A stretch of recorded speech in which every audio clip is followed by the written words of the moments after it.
শেষে অনুকূলচন্দ্রের হস্তলিখিত সত্যানুসরণ থেকে পাঠ করছি। অনুভূতির দ্বারা যা জানা যায় তাই জ্ঞান।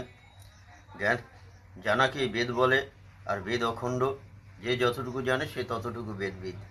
জ্ঞান ধাঁধাকে ধ্বংস করে মানুষকে প্রকৃত চক্ষু দান করে।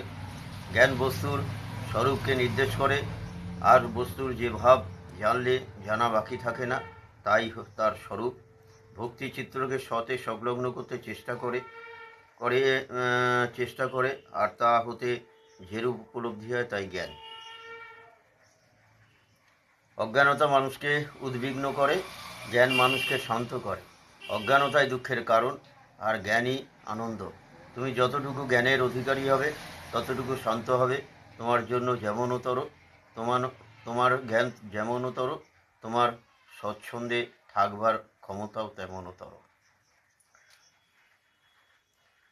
অহংকার